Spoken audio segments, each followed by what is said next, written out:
Bonjour, vos micros sont coupés pour éviter les cafouillages et les bruits de cuisine. Vous pouvez interagir par écrit via le module Discussion en bas de la fenêtre de Zoom. Pour les questions-réponses, vers 13h15, vous aurez la parole. Levez la main en cliquant sur Réaction en bas à droite de la fenêtre de Zoom. Si vous voulez regarder le replay, abonnez-vous à mediator.tv. Vous pouvez aussi télécharger l'application de la médiation professionnelle sur Google Play et l'Apple Store. Votre émission va bientôt commencer. Vous êtes tous les bienvenus.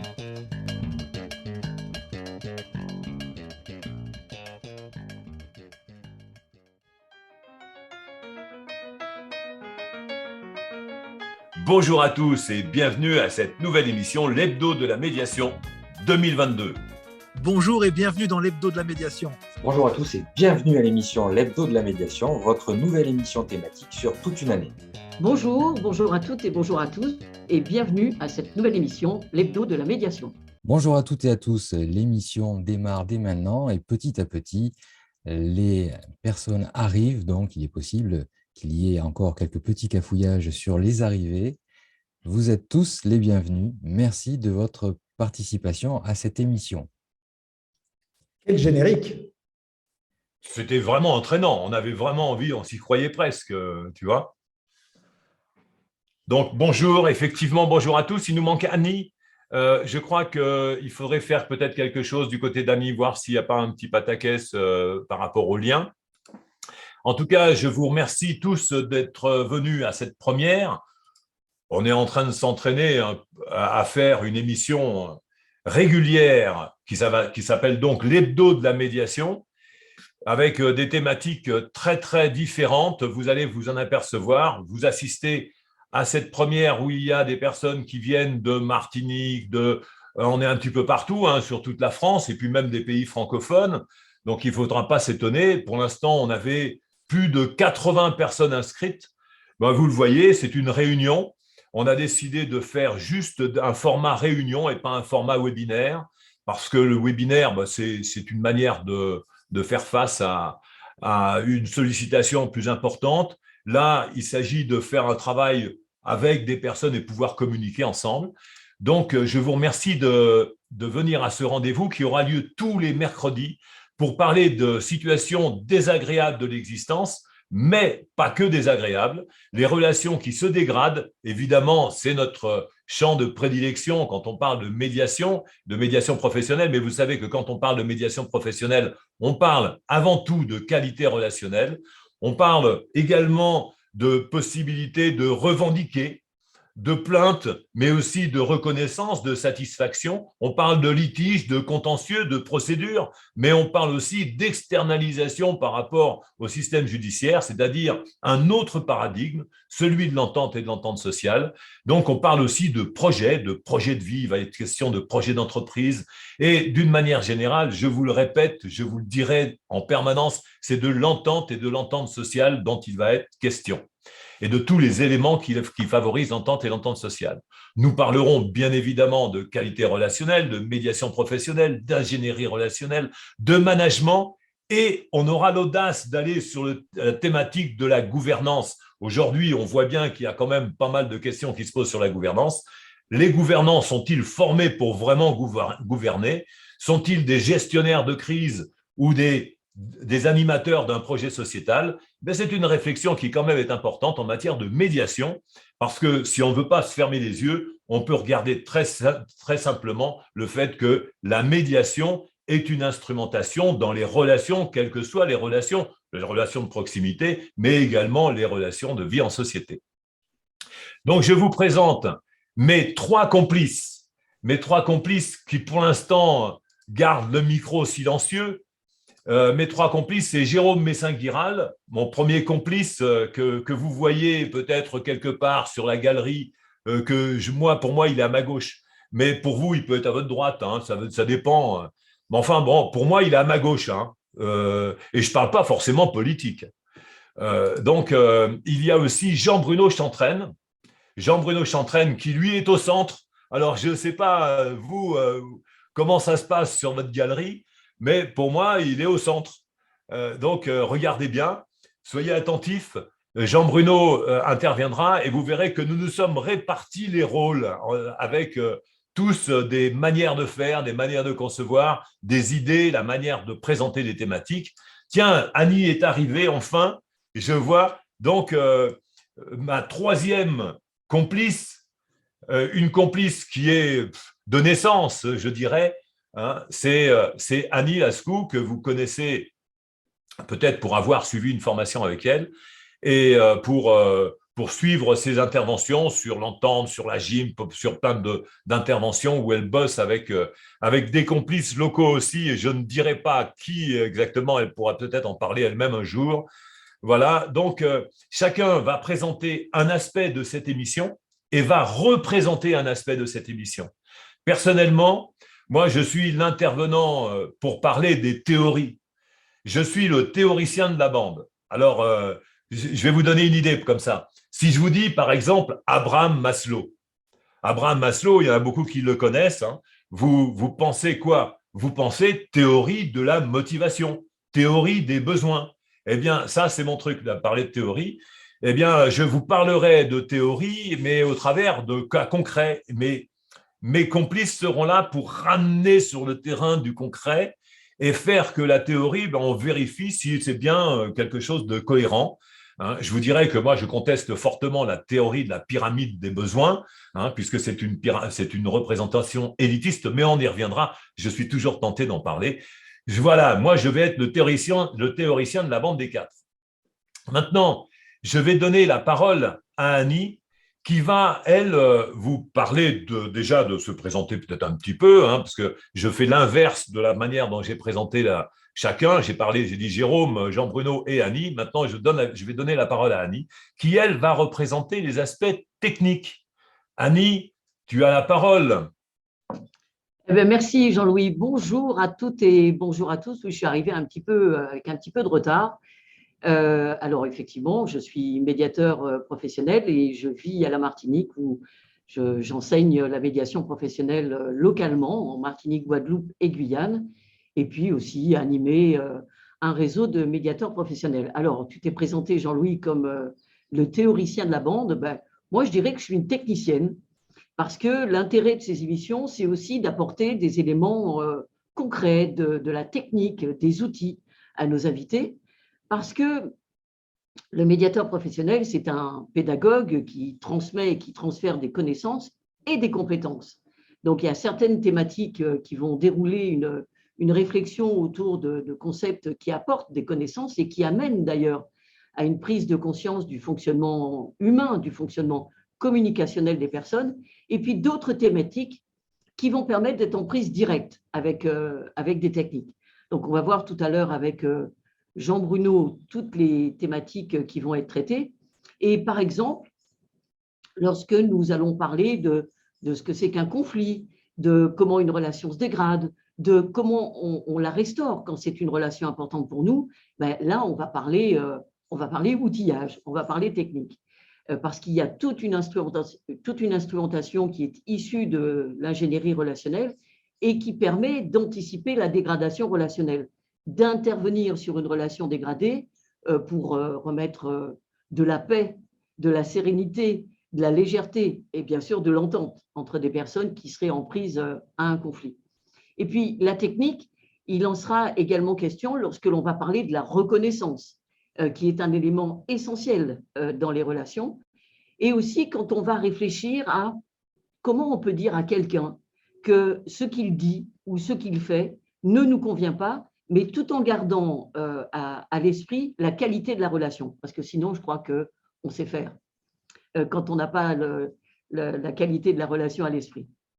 Alors là aussi, on va être dans de la technique. Alors, bien sûr, le format de l'émission ne permet pas de faire une formation complète sur ces outils, et ce que nous proposons, c'est une sensibilisation aux concepts et aux outils de la qualité relationnelle. Très bien, je te remercie Annie, je te remercie Jean-Louis. C'est deux aspects déjà très importants que vous avez présentés. Jean-Louis a présenté les théories, les concepts, donc ce sera le théoricien, le conceptualisateur, si on peut le dire comme ça, qui soutiennent toutes les thématiques qui seront abordées au cours de ces 52 émissions qui sont déjà programmées. Annie a donné un deuxième aspect qui sont les techniques, les outils, comment ça se met en œuvre. Mais les concepts et les outils sont deux aspects très importants. Il reste néanmoins un aspect important dont il faut parler, ce sont les contextes dans lesquels on peut utiliser les outils et les techniques qui s'appuient sur ces concepts. En effet, la mise en œuvre de la médiation professionnelle et de la qualité relationnelle revêt plusieurs formes en fonction des contextes, que ce soit des encadrements par la loi, notamment en médiation judiciaire, pour les litiges de moins de 5 000 €, les séparations, les procédures prud'homales, dans le domaine de la consommation, de manière générale, ou la médiation administrative. Si les outils et le processus restent les mêmes, le contexte joue un rôle important. Ce n'est pas la même chose de mettre en place une médiation demandée par un dirigeant pour un conflit entre plusieurs salariés et lorsqu'il s'agit d'un conflit de voisinage ou d'un couple en cours de séparation. Alors, vous pourrez envisager concrètement comment mettre en œuvre les outils développés et les concepts sur lesquels ils s'appuient dans votre vie de tous les jours. Les émissions seront structurées, comme vous avez vu là, en 3 aspects. Cette structure découlant d'un modèle qui est à l'origine de l'ingénierie relationnelle, c'est le modèle SIC. Et j'ai fait un petit peu le tour de ce que j'avais à dire. Tout au long des émissions, nous reviendrons sur ces 3 aspects-là. Gardez ça bien en tête. Il y a une structure qui compose nos émissions. Et maintenant, je vais donner la parole à Jean Bruno, qui est l'auteur de la musique du générique que vous avez peut-être entendu en arrivant et qui va nous présenter les thématiques à suivre. Merci Jérôme, bonjour à tous. Oui, alors l'auteur, le générique, c'est plutôt la composition de mon fils, en fait, voilà, pour notre petit trio jazz actuel. Et merci de l'avoir prise, cette petite musique, pour faire ce générique. Alors, moi, je vais vous parler des thématiques. Alors, les thématiques, elles sont déjà prévues pour tout le trimestre qui va suivre. La prochaine, c'est mercredi prochain, c'est la base. C'est quoi la médiation ?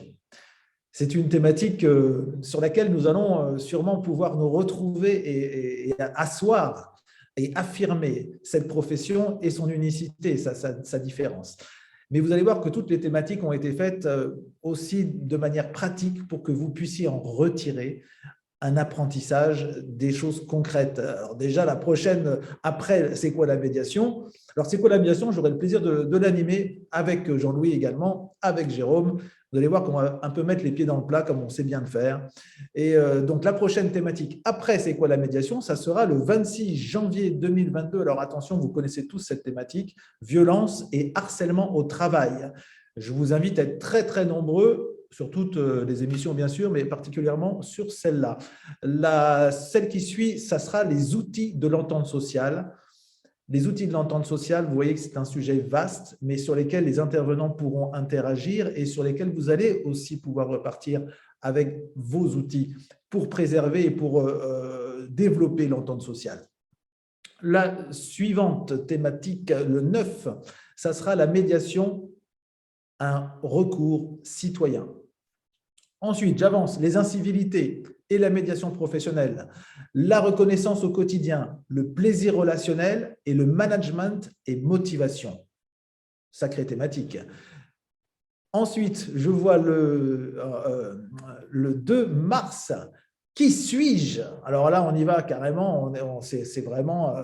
C'est une thématique qui va vous interpeller, j'en suis sûr, et sur lesquelles vous allez voir que l'angle de la médiation professionnelle peut vraiment vous apporter plus que des concepts, mais vraiment des outils philosophiques pour non pas savoir qui vous êtes, mais pour être qui vous êtes et peut-être pour sentir la liberté via l'altérité que vous pouvez découvrir ou redécouvrir. Ensuite, j'avance avec une thématique intéressante, les informations, les fake news et les rumeurs. Si je me rappelle bien, c'est toi, Jérôme, qui va animer ça. Alors là, ça va dépoter. Je suis sûr qu'il y a des choses dont vous allez pouvoir retirer la substance pour votre vision de la réalité au travers des informations et comment ne pas s'y perdre. L'utile et l'agréable dans une relation. Et oui, ça, c'est aussi une thématique qui sera, je pense, très utile et pratico-pratique pour vous au travers de vos relations intimes et sociales. La servitude volontaire. Attention, ça sera le 23 mars 2022.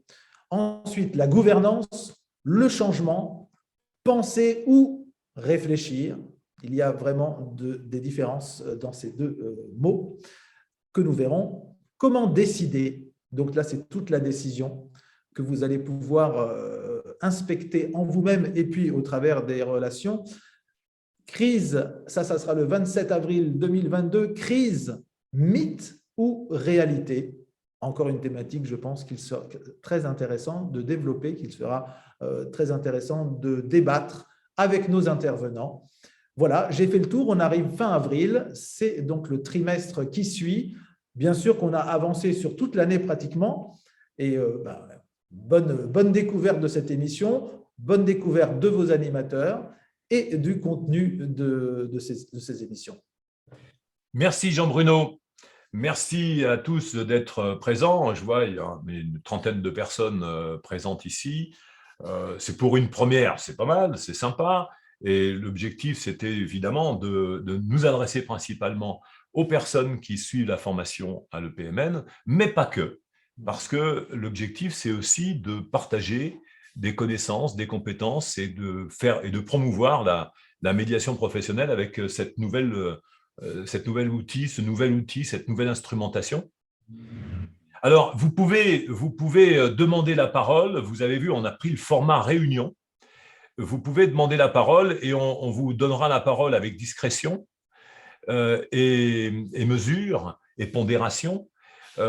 Si vous souhaitez intervenir pour parler de quelque chose, pour partager une expérience, à savoir que le format que nous avons choisi pour cette émission, je vous le rappelle, ça a été dit et redit à plusieurs endroits, mais je vous rappelle ici que ce format, c'est celui où il va y avoir des animateurs, des intervenants bien désignés par rapport à des thématiques, telles que les thématiques que Jean-Bruno vient de donner. Il y aura 2 intervenants choisis pour ces thématiques et il y aura donc les invités. Et les invités pourront aussi participer à la discussion une fois que les intervenants auront décliné, présenté leur thématique. Donc, c'est ici, c'est le cas. Je peux, si vous le souhaitez, vous donner la parole. Si vous avez des questions, n'hésitez pas. Levez la main, utilisez le petit outil, là, levez la main pour dire « coucou, voilà, je prends la parole ». Et puis, on vous donne le micro, vous prenez le micro et vous avez la possibilité d'intervenir. Donc, le contenu, tant que je vois que personne ne demande la parole, moi, je poursuis. Et puis, on peut voir aussi avec Jérôme s'il y a des choses complémentaires à dire par rapport au déroulement de l'émission, parce que je suis sûr que j'ai oublié un truc. Alors pour l'instant, a priori, tu n'as rien oublié. Waouh! Il y a peut-être un contexte à rappeler, puisque je suis celui qui rappelle les contextes, c'est que les émissions vont se télescoper avec l'actualité. Il y a des élections qui se profilent et les thématiques aussi ont été positionnées en fonction de cette actualité. Et donc, je vous invite à aller regarder particulièrement. Peut-être que vous y trouverez des indices, des indications, mais aussi peut-être une autre façon d'entrevoir ce qui est en train de se tramer au niveau politique, au niveau national, voire international. Tu veux dire que ce n'est pas pour rien qu'il y avait marqué à un moment donné la liberté de décision, et puis après la gouvernance, etc., le changement éventuellement. Parce que en fait, l'idée, c'est qu'il va falloir que ça change quand même un bout de quelque chose, quoi. Donc, c'est quand même une réflexion assez importante de la part des médiateurs. Dire on est là, on fait de l'accompagnement de changement, mais il faut encore qu'il y ait du changement. Donc, c'est bien de pouvoir accompagner des changements quand il y a vraiment un changement à faire. Donc, s'il y a quelqu'un qui souhaite intervenir, ne soyez pas censuré par vous-même, ça serait dommage. Alors, d'intervenir, je t'interromps justement, Jean-Louis, d'intervenir, alors soit pour poser des questions effectivement sur le format, ou peut-être pour proposer une thématique. C'est-à-dire, un sujet vous tient à cœur, vous ne l'avez pas entendu, Il n'a pas été annoncé par Jean Bruno. Bon, peut-être qu'il est prévu pour plus tard, mais vous pourriez très bien le solliciter maintenant, et puis comme ça, on va réfléchir à comment on peut mener à bien cette émission. Oui, tu as raison, Annie. Cette émission est la vôtre. Et effectivement, si on veut qu'elle soit la plus efficace pour vous, vous pouvez proposer des thématiques. Alors, on a nos réponses, mais on peut aussi intercaler vos thématiques de manière à vous apporter le besoin qui n'est pour l'instant pas rempli par une autre approche, où vous avez tout simplement envie de voir ce qu'un médiateur pourrait dire sur cette thématique. N'hésitez pas à nous challenger, nous adorons ça. Et évidemment, si vous le souhaitez, vous pouvez prendre la parole. Alors, c'est vrai qu'on a l'impression un peu de meubler le temps que quelqu'un ose poser la première question. C'est une première émission, donc on a essayé de garder un maximum de temps pour vous permettre justement de vous exprimer. Oui, cette émission, c'est la première, donc elle est dans un format qui n'est pas encore axé sur une thématique. C'est la présentation de l'émission.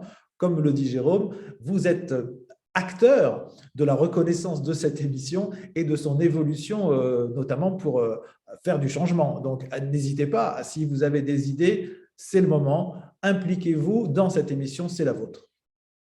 Mais peut-être que parmi nos invités, il y a beaucoup de médiateurs professionnels qui ont déjà fait le tour en fait, de toutes les questions qu'on a l'habitude d'aborder en formation ou sur les réseaux sociaux internes.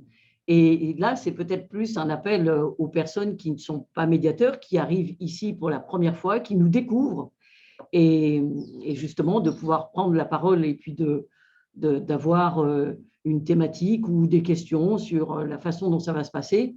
Voilà, ça permettrait de voir aussi qui est là, parce qu'il y a beaucoup d'écrans noirs. Alors, moi, j'ai envie de… Peu importe les intervenants et les aspirations des personnes, ça vient petit à petit, généralement, les interventions comme ça. Je peux vous dire comment cette idée de cette émission est venue. C'est une lente réflexion de l'observation sur ce qui se passe sur Internet. Et puis, un constat. Un constat, c'est que quand on parle de médiation, généralement, les gens ils disent « mais oui, mais la médiation, c'est mal connu, c'est mal compris, il y a différentes manières de définir la médiation. » Et puis, à l'EPMN, j'ai impulsé une conception de la médiation qui est particulière, qui est, je dirais, originale par rapport à toutes les autres, puisque toutes les autres conceptions de la médiation, c'était toujours une idée de gagnant-gagnant, perdant le moins possible, de la gestion des conflits. Moi, j'ai tout foutu par terre avec ça. Donc, il faut bien comprendre que quand les gens viennent suivre la formation à l'EPMN, ils viennent suivre une formation qui est complètement originale. Et ce n'est pas les autres qui ne sont pas médiateurs au sens traditionnel du terme. Eux, c'est la raison pour laquelle je l'ai dit, ils sont médiateurs au sens traditionnel du terme. Et donc, quand vous venez à l'EPMN, vous abordez un sujet qui est une conception novatrice de la médiation. C'est-à-dire que quand, à un moment donné, j'avais dit la médiation est une conception indépendante, est une pratique indépendante, c'était quelque chose qui n'était vraiment pas d'actualité. On en reparlera la prochaine fois, mais c'est l'originalité quand même de cette approche de la médiation. Et je me suis dit, avec Jérôme, avec Annie, avec Jean Bruno, en discutant comme ça, que ce serait intéressant d'avoir un média qui porterait cette discussion avec toutes les originalités qu'il y a. Par ailleurs, dans les autres écoles, il n'est pas question de dire que la médiation, c'est la qualité relationnelle. Ça, c'est quelque chose que j'ai conçu ici et que j'ai transmis dans la représentation de comment résoudre un différend. Je me suis dit, comment on peut résoudre un différend? Est-ce que c'est en gérant les problématiques ou est-ce que c'est en introduisant quelque chose qui est particulier, qui me semblait être évident, qui est de dire, on va faire un spécialiste de la qualité relationnelle. C'est comme en médecine, je me suis dit ça à un moment donné, si le médecin, lui, ne sait que gérer la maladie, il va vous filer des médocs et vous faire des prescriptions d'ordonnances qui vont vous diriger vers la pharmacie du docteur Mousquet, hein, le docteur dans le pharmacien chez Knock. Hein, donc, il fait de la gestion de la maladie. Tandis que si c'est qu'un hygiéniste, si c'est quelqu'un qui connaît ce que c'est que la santé, eh bien, il va vous accompagner pour être en bonne santé. Eh bien, le médiateur, pour moi, c'est ça. C'est quelqu'un qui intervient, qui a une représentation de la qualité relationnelle et qui va introduire dans la relation un référentiel de qualité relationnelle. Et c'est ça la grande différence, ça creusait la grande différence. Et il faut pouvoir en parler, il faut pouvoir le dire partout et pouvoir dire, mais allez là-bas, allez tous les mercredis à 13h30, entre 13h30 et 14h30, et vous aurez l'occasion d'entendre parler de la médiation professionnelle d'une manière complètement régulière. Donc, on instaure ce rendez-vous, et ce rendez-vous, il va avoir pour but de conduire des réflexions, avec des rappels, évidemment, toujours des rappels qui pourront dire la médiation professionnelle, la profession de médiateur, elle a son creuset à l'EPMN.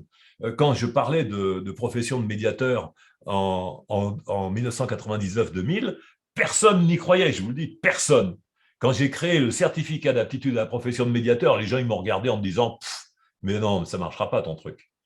Eh bien, moi, j'ai dit oui, c'est toi qui dis ça, parce que tu as une représentation du monde.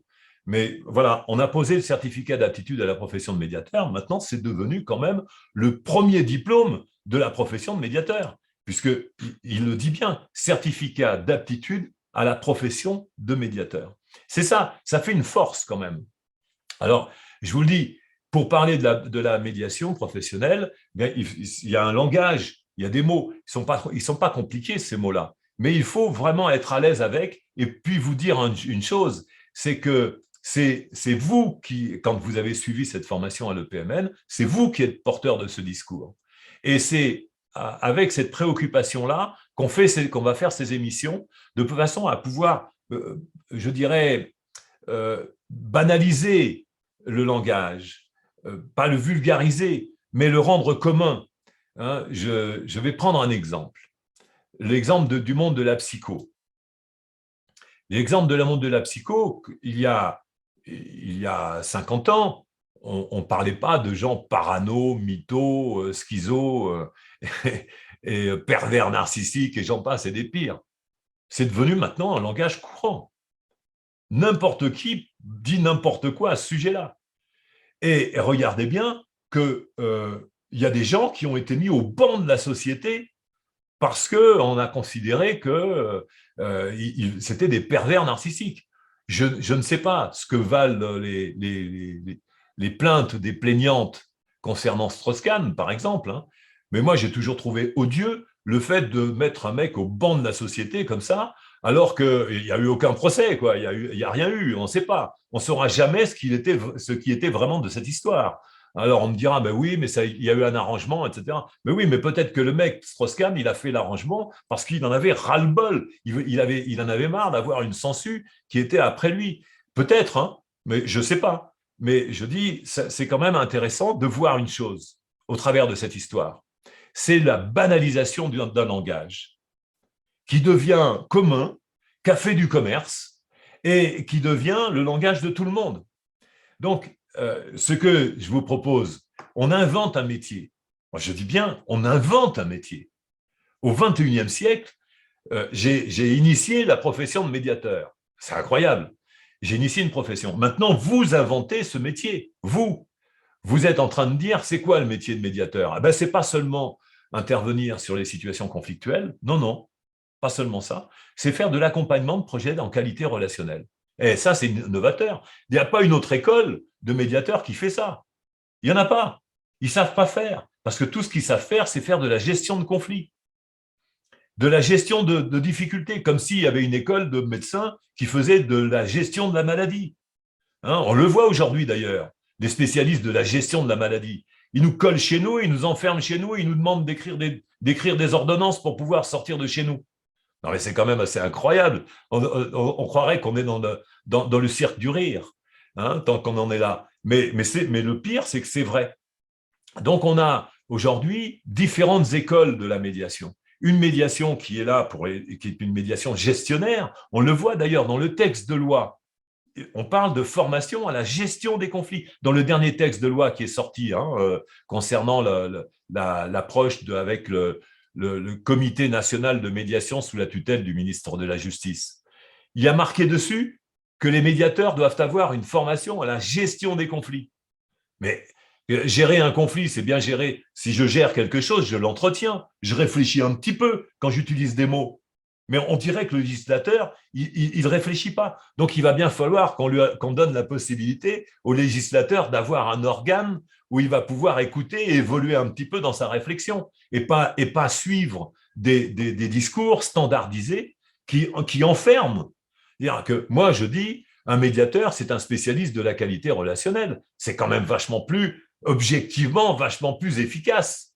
Et on le voit bien, tous les médiateurs qui interviennent efficacement dans les conflits, eh bien, efficacement, je veux dire par là, qui permettent l'aboutissement à un accord, à une entente pérenne. Eh bien, c'est parce qu'ils maîtrisent bien les éléments de la qualité relationnelle et puis qu'ils ont fait une perfusion pédagogique. Hein, puisque aujourd'hui, le mot perfusion, c'est devenu du langage courant et le langage commun. Eh bien, nous, on peut faire de la perfusion pédagogique. C'est quand même vachement plus sympa hein, que de s'administrer des choses désagréables. Ça, ça permet d'évoluer, de réfléchir. Jean Bruno disait penser et réfléchir. On a des sujets qui sont absolument extraordinaires et qui requalifient les approches. Vous n'allez pas avoir de psycho. On va avoir des réflexions critiques par rapport à toute l'instrumentation de la psychologie. Parce que, comme je vous le disais, c'est un langage. C'est un langage qui donne une certaine connotation aux relations humaines, à la personne humaine, et qui nous fait regarder l'humain d'une certaine manière. Et moi, c'est ce que je voudrais vous proposer, en tant que théoricien du goût, hein, je voudrais vous proposer de regarder, d'avoir toutes les approches théoriques. Et si vous avez des théories où vous dites, mais c'est quoi ce truc-là, comment je peux le brasser, oh, j'ai appris ça, j'ai trouvé que c'était génial. Moi, je peux vous dire, hein, j'ai fait des formations en analyse transactionnelle. Quand j'ai fait ça, j'ai trouvé que c'était extraordinaire. Éric Berne, je l'avais sur ma table de chevet. Et que dites-vous après avoir dit bonjour? Je disais, à chaque fois, je tournais la page, je disais, je ne vais pas lui dire au revoir tout de suite. Et je me suis shooté à l'analyse transactionnelle. J'étais même membre de l'IFAT, hein, l'Institut français d'analyse transactionnelle. J'étais vraiment très séduit par cette approche. Et puis un jour, j'ai compris qu'en fait, c'est une approche qui enferme la représentation. Mais pour comprendre ça, il faut, à un moment donné, prendre du recul. Et c'est vachement difficile de prendre du recul quand on a le nez collé contre la vitre. Et après, bien sûr, j'ai fait de la PNL. Hein, tout ce qui a pu se passer, j'ai fait des approches de pensée positive, j'ai fait de l'hypnose, j'ai fait plein de trucs comme ça. J'ai fait que des trucs qui étaient sympas et qui marchent.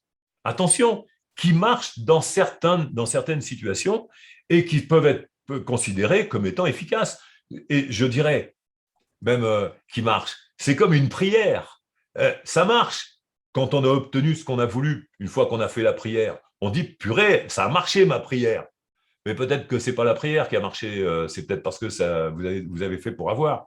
Donc, il faut réfléchir et quand on parle de pertinence, de rationalité, de méthodologie, eh bien, c'est de ça dont je veux parler, moi, avec la médiation professionnelle, c'est des pratiques, des théories et des contextes, de tout ce qui peut faire du lien pour permettre aux personnes d'acquérir cette technicité et de la vulgariser pour la rendre accessible, mais pas de la vulgariser pour la simplifier et casser la sémantique, mais pour la rendre accessible comme une nouvelle connaissance, comme une nouvelle pratique qui peut être transférée autant aux enfants avec les mots qu'on utilise. Il n'y a pas de raison de baisser l'exigence intellectuelle.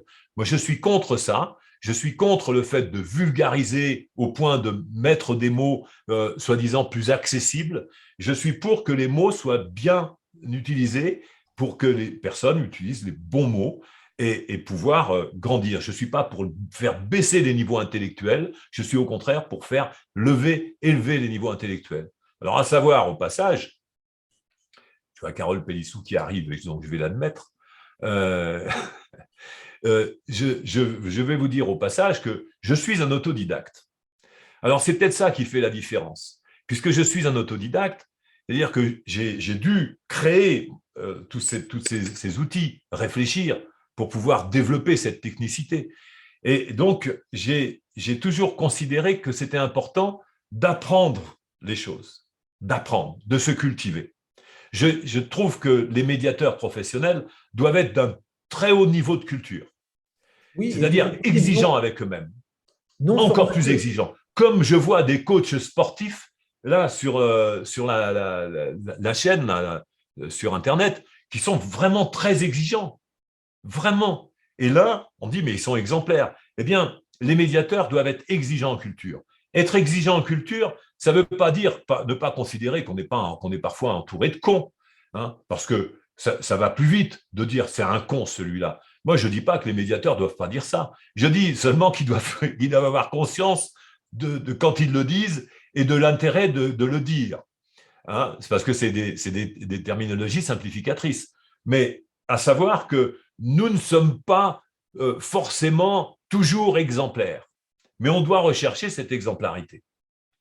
Et cette exemplarité, elle passe par l'exigence culturelle, elle passe par l'exigence de l'apprentissage et du perfectionnement. Et c'est ce que nous vous offrons ici, une chaîne hebdomadaire pour vous perfectionner, pour dialoguer, pour discuter, pour mettre en cause. Mettre en cause, même si vous dites « Ah, mais j'ai appris un truc à l'EPMN, ouais, je ne suis pas très sûr que ce soit très pertinent. Alors, ça me gratte derrière le cou, ça me gratte le neurone de gauche. Hein. Eh bien, allez-y, envoyez, parce que jusqu'à maintenant, je vous le dis, je n'ai pas trouvé plus performant que le processus que j'ai élaboré pour pouvoir approcher la résolution des différends en termes de deux personnes. Hein. Et donc, je mets au défi des gens de pouvoir faire mieux. C'est vraiment un défi. Je vous remercie. Jérôme, tu as envie de prendre la parole, tu veux dire quelque chose? C'est à toi. Oui, a priori, oui. C'est en fait pour rebondir sur une question qui a été posée par Katia, qui demandait si on allait parler de la prévention. Et je rebondis aussi sur le fait que tu as beaucoup parlé de la résolution des conflits, mais que la médiation professionnelle, ce n'est pas que de la résolution des conflits, on parle bien de qualité relationnelle. Donc, à tout moment de la relation, et pas seulement quand le conflit est là. Évidemment, un médiateur professionnel permet la résolution du conflit. Mais ça, c'est le rôle du pompier. Mais on est aussi en amont pour transmettre des outils, des méthodes. Là, les outils, vous les verrez avec Annie. Et puis, les concepts, ce sera Jean-Louis. Mais on est là aussi en amont pour vous permettre vous-même d'être des acteurs de la qualité relationnelle et donc de devenir de plus en plus libre sur cet aspect, mais aussi sur la liberté de décision, puisque vous pourrez aussi vous affirmer vos messages, tout en évitant de créer des conflits. Parce qu'on peut ne pas être d'accord du tout avec son interlocuteur sans être en conflit. La polémique n'est pas le conflit. Alors, merci Katia pour cette question. Il y a pour l'instant pas beaucoup de thématiques demandées. Il y avait une autre thématique, si je reprends dans la discussion, qui était sur donc, médiation et prévention. Et pour l'instant, il y avait aussi sur les IRP. Alors, les IRP, je n'ai pas la date en tête, mais on va effectivement parler du dialogue social, puisque c'est la question. Dialogue social peut-être versus entente sociale, on verra ça. Mais elle est déjà programmée. Pour vous rappeler, comme on l'a mis aussi sur le fil de discussion, que les thématiques, la programmation thématique sera diffusée, on la mettra sur l'officiel de la médiation, mais on le fera mois par mois, comme ça vous pourrez plus facilement y accéder. Et vous la retrouverez aussi sur les réseaux sociaux, sur LinkedIn notamment, peut-être aussi sur Facebook. C'est une forte probabilité que vous puissiez les retrouver ici. Alors, Jérôme, on parlait d'anticipation et effectivement, je pense que cette émission, l'hebdo de la médiation, qui est un rendez-vous que nous vous fixons toutes les semaines, est une manière d'anticiper sur ce qui s'est passé pendant la semaine entre vous et votre environnement sociétal, social, d'avancer sur des réflexions, sur des thématiques qui vont évidemment provoquer de l'anticipation. C'est très important de nourrir en soi des réflexions sur des mots, sur des concepts de la médiation professionnelle et sur l'actualité pour vous permettre d'anticiper et effectivement d'avoir une meilleure approche de votre SHE. Là, je parle pour ceux qui comprennent ce que je dis, et d'être vraiment tranquille avec l'actualité et avec ce qui nous arrive en permanence. Peut-être qu'on pourrait parler de la Martinique et de ce qui va suivre. Alors, il est 13h12. Nous avions prévu, mon cher Jean-Bruno, À 13h20, je sais. de le faire à 13h20. Donc, là, tu me prends de court. 8 minutes. 8 minutes, tu vois. Donc, peut-être que pendant ces 8 minutes, c'est vraiment indélicat par rapport à nos amis martiniquais. Mais moi, je suis toujours prêt de parler de ce qui va se passer parce que vous avez parlé de IRP. Eh bien, justement, c'est ce que je pensais. Je me disais, tiens, on fait des liens dans toutes les émissions, comme le disait Jérôme tout à l'heure, on va faire des liens entre nos thématiques et l'actualité. Et parfois, on fera des liens abusifs.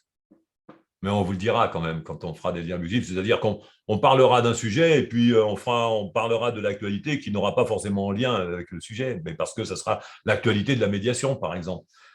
Quand il y a un nouveau texte de loi, quand il y a un nouveau décret ou des trucs qui passent, quoi, ou des idées, même peut-être parfois des publications de nos concurrents. Moi, j'adore les publications de mes concurrents parce que, en fait, c'est en regardant ce que font mes concurrents que je me suis dit que je n'avais pas de mal à faire mieux. Et c'est encourageant, c'est vrai, c'est encourageant de se dire, ah bah attends, comment je fais pour évaluer ce que font les autres et leur discours.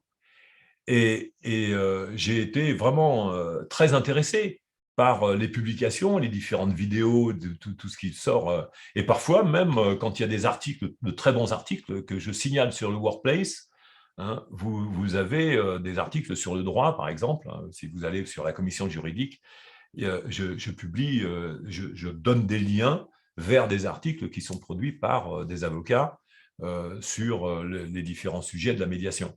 Ça reste toujours médiation, mode alternatif de règlement des différends, selon ce qu'ils veulent eux-mêmes choisir.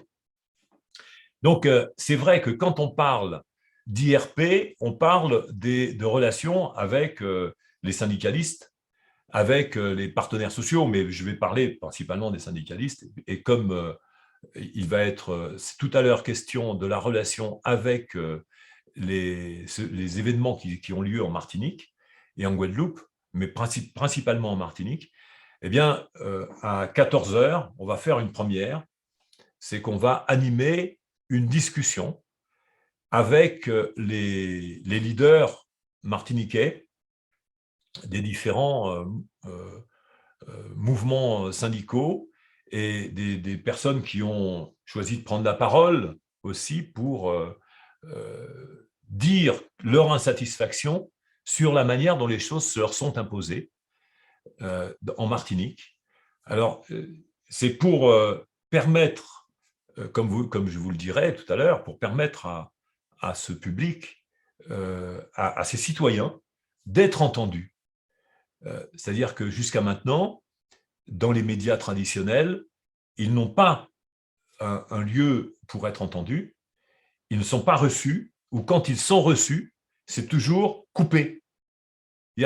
On prend des citations, comme par exemple, citation d'un événement. Il y a une manifestation, la caméra se tourne vers l'arrestation d'un syndicaliste qui a les bras levés au ciel d'ailleurs, quand on parle de la Guadeloupe, ou quand on parle de la Martinique, on voit tout de suite une voiture qui crame, des pneus brûlés, etc. On ne voit pas le reste. Donc, c'est toujours vers la tendance événementielle considérée par le journalisme que la caméra se braque. Et donc, c'est ce qui circule après. On se dit, mais attends, ils sont quand même, les Martiniquais, ils sont mal éduqués, ils s'y prennent mal pour pouvoir faire passer leur message. Or, c'est pas du tout représentatif du mouvement global. Alors, ce qu'on veut vous présenter, c'est ce qui est représentatif réellement du mouvement des Martiniquais. J'ai eu déjà des discussions avec ces personnes, Annie aussi, avec Hilaire Annonay, qui était présent et qui a organisé ça. Et je trouve que c'est important que les médiateurs jouent un rôle sociétal. C'est-à-dire que quand des gens ne sont pas entendus, eh bien que les médiateurs les aident à élaborer leur discours, à le rendre audible, de façon à ce que les politiques qui ont les oreilles un peu bouchées ou complètement bouchées puissent se déboucher les oreilles et entendre ce que les citoyens ont à leur dire. Parce que les politiques ne sont pas là pour nous imposer un point de vue social, ils sont là pour animer la vie en société. Et c'est peut-être cette conception-là aussi que nous devons faire passer en tant que médiateurs. Quel est le rôle des politiques dans la vie en société? Et quand on parle de la profession de médiateur, je vous ferai remarquer au passage que jusqu'à maintenant, la profession de médiateur n'était pas présentée comme ayant un rôle sociétal. Ça voulait dire qu'elle n'existait pas. Quand on parle de la profession d'avocat, de juriste, d'avocat principalement, on comprend que l'avocat défend des droits. Et elle excelle, cette profession, quand on dit qu'elle défend les droits de l'homme, les droits humains. On se dit, ah ben là, on comprend l'intérêt d'une profession comme celle-là, d'un point de vue sociétal. Et vous avez remarqué un truc, c'est que les mecs se sont retrouvés quand même assez nombreux à l'Assemblée nationale. Enfin, je vous dis ça comme ça au passage. Remarquez que la profession d'enseignant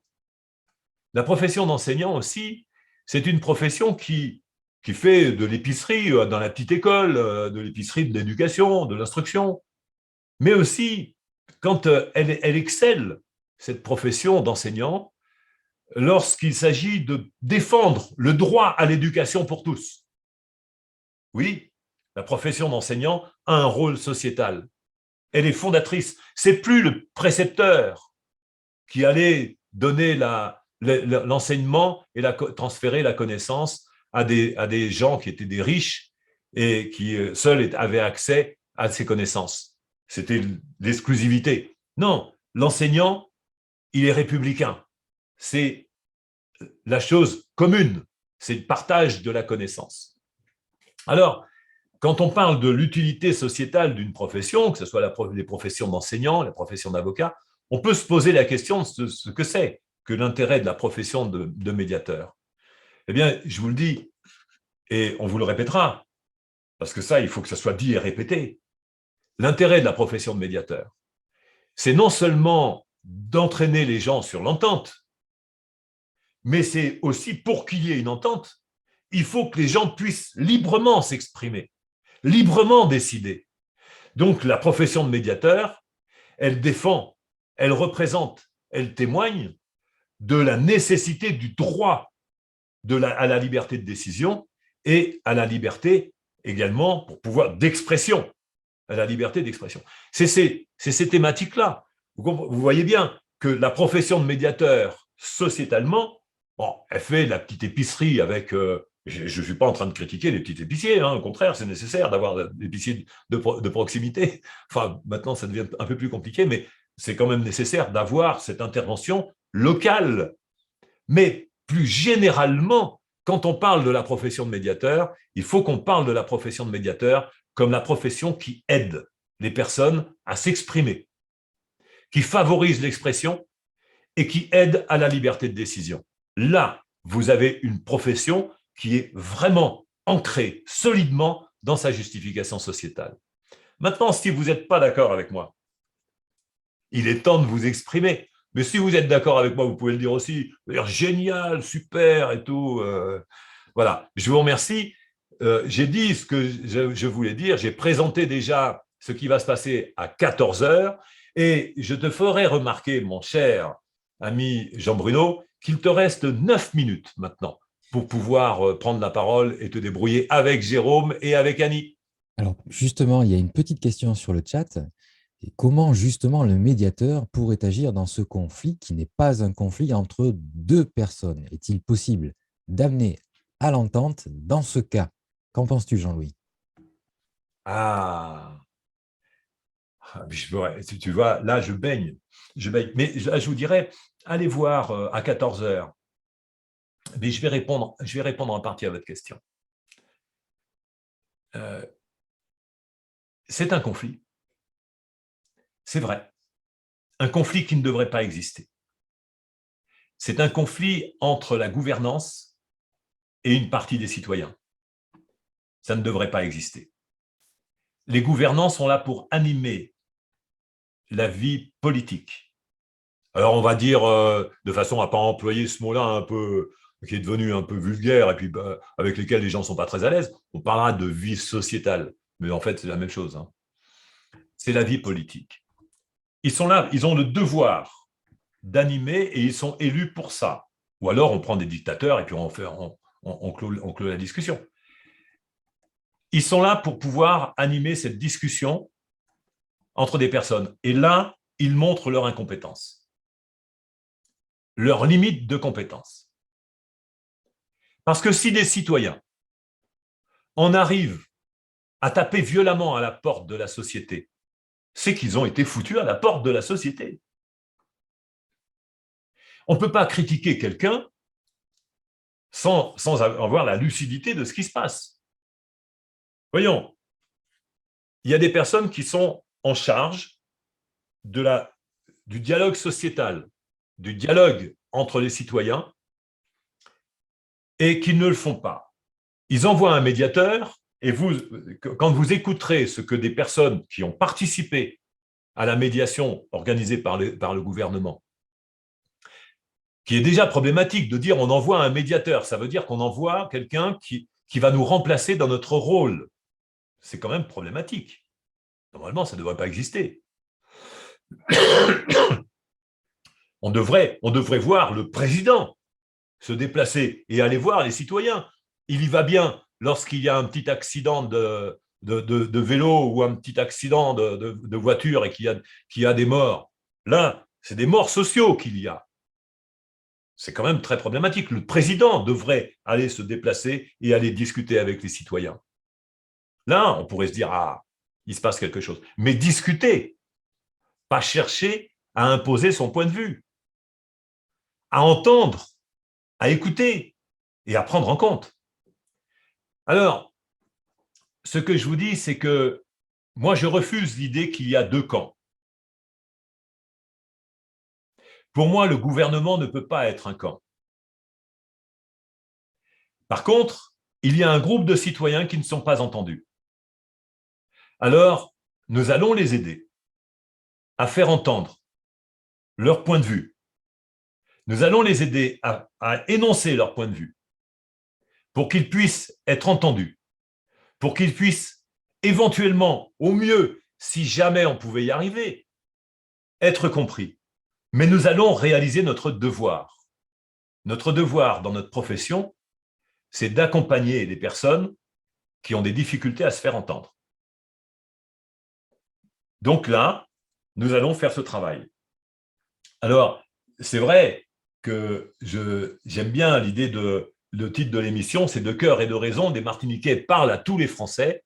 Ça a été une longue discussion, parce que vous savez bien que l'agacement de nos amis martiniquais peut les pousser certains à se dire « Attends, on aimerait bien couper un peu le cordon, là, et puis lâcher la France, parce que ça commence à nous courir, puisqu'on n'a pas les mêmes droits en Martinique qu'en France. » Et ça aussi, c'est à entendre.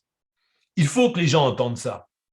Et c'est nouveau qu'on va pouvoir le faire entendre avec notre canal.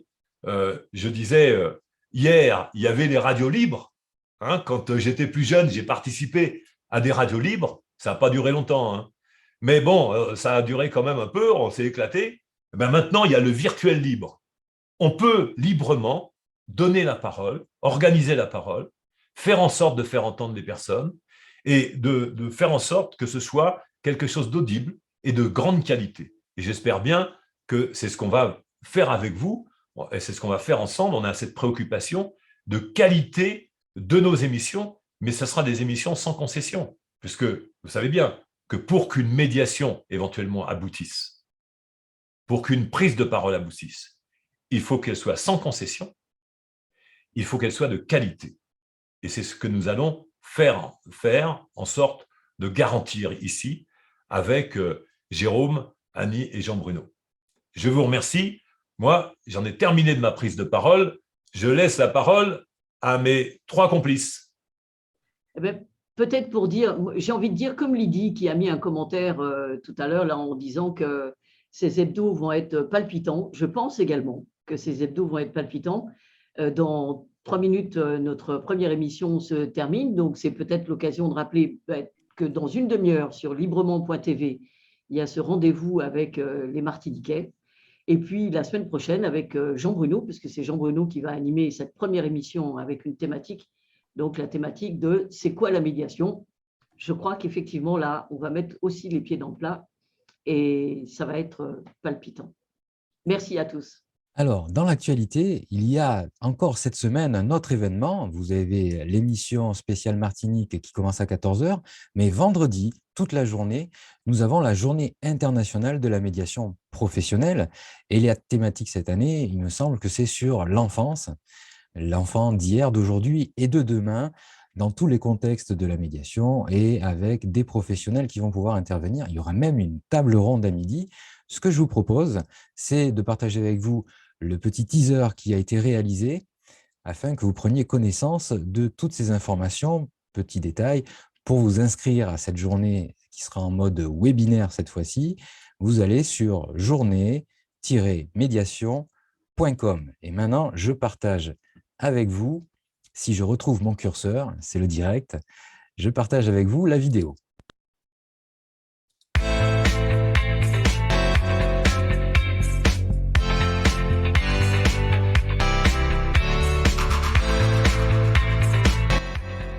La Journée internationale de la médiation professionnelle est un événement unique. C'est l'événement incontournable de l'année et c'est bientôt. Elle aura lieu le 14 janvier 2022 de 9h30 à 17h en direct sur mediator.tv. Et la thématique sera Parole d'enfant. Et va rassembler divers professionnels du milieu de la justice, de l'éducation, de la santé et bien entendu de la médiation. Nous aborderons le matin l'enfant dans le domaine judiciaire sous l'angle de la médiation. Puis l'après-midi, nous débattrons de son instruction ou de son éducation. Entre midi et 2, une table ronde où professionnels de tous horizons, professionnels et géographiques, échangeront sur l'enfant d'hier, d'aujourd'hui et de demain. Si vous aussi, vous êtes intéressé par cette thématique, et si vous aussi, vous êtes sensible à cette personne en devenir, rejoignez-nous. C'est le 14 janvier 2022 de 9h30 à 17h sur mediator.tv. Et pour vous inscrire, un seul lien, journée-médiation.com.